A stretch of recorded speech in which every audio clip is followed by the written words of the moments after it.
Nah, itu di filsafat saya masuk fenomenologi. 24 jam Kemudian kita akan terusin lagi lebih lanjut fenomenologi, kita menyeberang sebentar ya, nyambung lanjut. Nah, masuklah ke selain FIB ada yang namanya cultural studies, ya. Nah, studi mengenai, ada yang tahu ya, kajian-kajian budaya, cultural studies. Nah, di sini saya ketemu lagi nih dengan dunia yang berbeda, sama-sama bicara culture. Antropologi itu katanya bisnisnya adalah culture, jadi yang paling ahli antropologi culture itu di Indonesia katanya antropologi. Tapi ternyata saya ketemu dengan cultural studies yang juga bicara mengenai culture. Nah, dia mengklaim bahwa ada dua culture, C kecil dan C besar. Kita akan diskusikan lagi nanti. C besar, culture dengan C besar itu wilayahnya antropologi. Culture dengan C kecil wilayahnya cultural studies. Nah, cultural studies ini mungkin kita kenal dengan namanya budaya populer, pop culture. Ini sekarang yang namanya K-pop, yang namanya Gangnam. Ini bicara cultural studies gitu ya. Model Harajuku, model-model Harajuku itu adalah cultural studies. Ya. Ini itu saya kecil, nanti saya akan masuk ke situ, apa yang besar dan kecil ya. Jadi saya juga masuk lagi cultural studies 4 SKS lagi. Dua dunia berbeda lagi, jadi fenomenologi itu yang aliran kayangan, ini cultural studies aliran ngepop. Nah, ngepop MTV waktu itu saya masih meneliti mengenai MTV. Nah, jadi dua dunia yang berbeda. Oke. Nah, jadi itu tadi cerita mengenai perjalanan dari mengapa sedikit saya cerita itu. Nah, selanjutnya saya kenapa tiba-tiba kok masuk ke fisika, khususnya fisika kuantum. Ada dari fisika di sini? Ya. Nah, kenapa masuk fisika? Kenapa masuk fisika? Karena pada waktu kita membahas, entah saya kok jadi di sini, kenapa saya tiba-tiba ke fisika ya? Kita bicara mengenai paradoks, saya baru ingat. Jadi pintu masuknya adalah paradoks. Jadi kita bicara paradoks di dalam fenomenologi itu juga ada bicara mengenai paradoks kalau nggak salah. Sehingga saya masuk ke dunia fisika. Paradoks itu menarik lagi. Ini yang berikutnya nih. Jadi tadi apa? Namanya. Tadi self ya, yang keempat self. Yang berikutnya adalah paradoks. Poin berikutnya adalah paradoks. Ya, self. Ya, intinya harus bisa berdialog. Itu yang nomor 3 itu tadi. Bisa berdialog, self dan paradoks. Nah, paradoks inilah yang akhirnya mengantarkan saya masuk ke fisika, khususnya fisika kuantum. Fisika kuantum. Mau nggak mau, kalau kita masuk ke satu diskusi ya, agak nyerempet ke kenapa dia sedikit mengantitesiskan suatu disiplin. Itu tadi kalau kuantum berarti fisika klasik. Fisika klasik adalah dari Newton. Fisika kuantum adalah dari teman-teman dari Heisenberg, gitu ya, Schrödinger. Itu ada yang bisa share nanti di sini. Terus fisika kuantum masuk. Ada juga tuh cerita kuantum dengan Bose bisa dibahas. Nah, paling enggak ini yang menjadi diskusi kita ya, yang akan menjadi dibagi dalam beberapa sesi gitu ya, sedikit ya. Dan kita masuk ke 5 sesi ya. Kita akan masuk membedah ini terkait tentunya. Jangan lupa kita juga nanti kita akan turun lagi ke bumi, yaitu ke bisnis pastinya. Jadi kita muter-muter dulu tadi ya, apa namanya, ziarah intelektual ya. Kita siap-siap untuk melalang buana kemana-mana, tiba-tiba harus tarik lagi ke bumi, yaitu ke bisnis. Pasti ada relevansinya, ada. Jadi kita ke bisnis. Nah, sampai sini dulu deh. Pembuka, jadi dari tadi itu belum dibuka ternyata. Pembukanya ini dulu kali. Silahkan, kita ada sharing. Menambah, mempertegas, memperkaya, silahkan. Jadi ini sekali lagi topiknya dari awal saya minta, ini bukan kelas. Dari awal tadi katakan apakah kita sebut dengan cara sehat, apakah kita sebut, kita kasih nama ya. Sekali lagi di sini posisi saya bukan fakulti. Posisi saya mungkin kebetulan pernah melalang buana ke sini. Tapi mungkin juga ada dari kawan-kawan yang punya pengalaman dan juga minat yang sama. Saya minta kita sharing. Silakan. Saya mau sharing.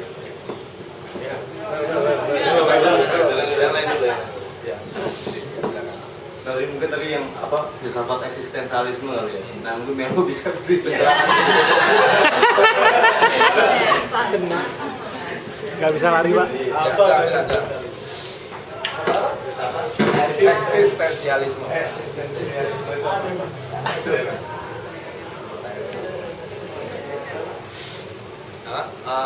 Ya, karena itu banyak. Ada Sartre, ada Heidegger sendiri, ada Husserl, banyak. Ada Conti, ada Jaspers. Ya, kamu tahu aja. Ini seperti biasa tadi kan tidak berurutan. Jadi kita aman karena kita berlindung di balik ketiga urutan itu. Ya, desain kita nggak urut kan, silakan. filsafat itu memang isinya aliran pemikiran. Jadi sebetulnya untuk memetakan aliran pemikiran kita harus ngerti mapnya dulu seperti apa. Yang paling gampang tadi sebenarnya udah diungkap Pak Eka pas saya baru naik, jadi kalau nggak salah dia Pak Eka sempat mengungkap tentang prasokratik. Jadi itu pemikiran yang paling awal sebetulnya. Nama filsafat itu muncul 2.500 tahun yang lalu dari zaman Yunani, Philos dan Sophia. Philos itu sebenarnya artinya teman, kawan akrab gitu. Tapi philein itu menjadi kata kerja artinya mencintai.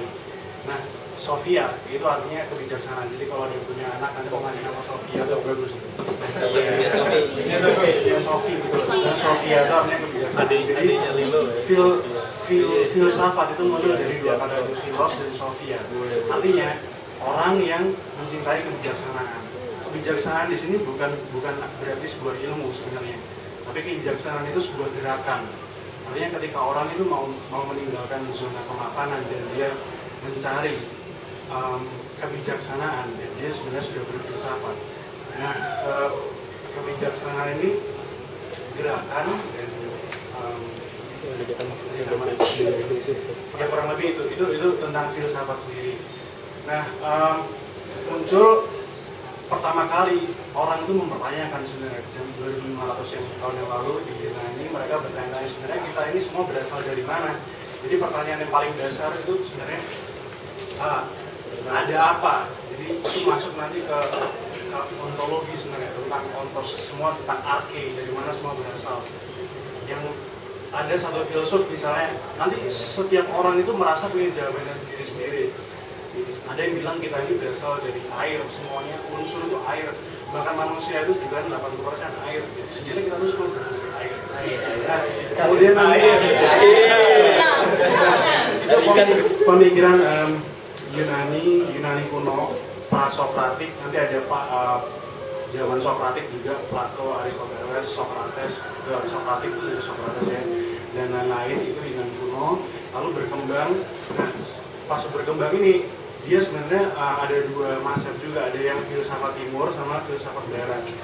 Kalau yang filsafat timur itu masuknya ke filsafat timur, ada yang filsafat Islam juga ada yang filsafat Tionghoa, satu semacam India juga ada Pak. Jadi kayak Confucius, Laozi itu masuknya filsafat timur. Kalau filsafat barat perkembangannya adalah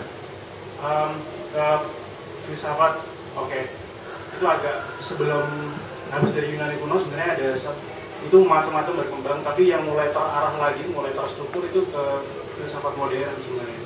Filsafat modern itu gerakannya dimulai dari Immanuel Kant, dan itu sebetulnya kalau mau dilihat dari aspek historis waktunya itu muncul dari zaman Renaissance, terus mulai ada revolusi industri di Prancis, mulai ditemukan mesin uap dan lain sebagainya.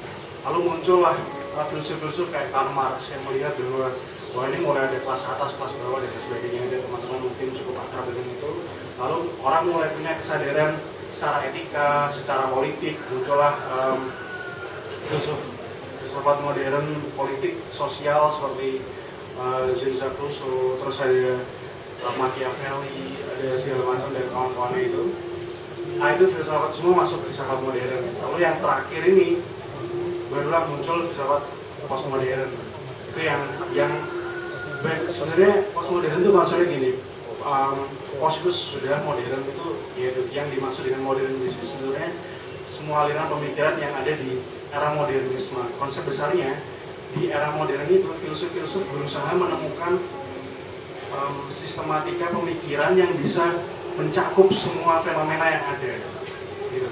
Nah, sedangkan filsuf postmodern merasa lebih kritis. Enggak, zaman sekarang itu ternyata ada juga kok. Jadi nggak bisa satu pemikiran itu dipakai untuk semuanya.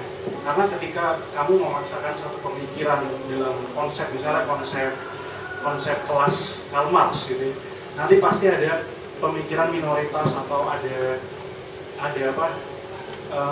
aspek-aspek lain yang dipaksakan untuk masuk ke pemikiran itu. Padahal sebetulnya ada juga pemikiran-pemikiran yang lain yang nggak masuk, tapi sebetulnya itu ada. Nah, dari sini terus kemudian muncul filsuf-filsuf postmodern seperti Derrida dengan dekonstruksinya atau difference-nya. Nah, terus ada juga filsuf-filsuf di postmodern ini yang mengkritisi pemikiran-pemikiran modern. Pemikiran modern itu suka semua yang sangat terstruktur, presisi. Nah kalau kita misalnya lihat, mungkin kalau pemikiran itu abstrak bisa juga sebenarnya dilihat dalam kajian yang lain, misalnya arsitektur. Arsitektur modern, gaya modern itu mulai dari gaya barok, gaya renaissance itu semua itu sangat presisi. Kalau saya dari Katolik, jadi mungkin kelihatan di gereja katedral gitu ya, yang bisa sangat detail, ukiran-ukirannya sangat detail gitu. Nah, kalau di postmodern akhirnya dia mengkritisi juga bisa sebenarnya banyak juga sebenarnya yang nggak terstruktur. Akhirnya dia mengkritisi bahwa strukturalisme yang muncul dari linguistiknya yang paling terkenal adalah Saussure itu sebenarnya nggak sepenuhnya bisa diadopsi juga di zaman ini. Makanya kalau misalnya di bidang seni rupa misalnya postmodern itu ada apa tuh?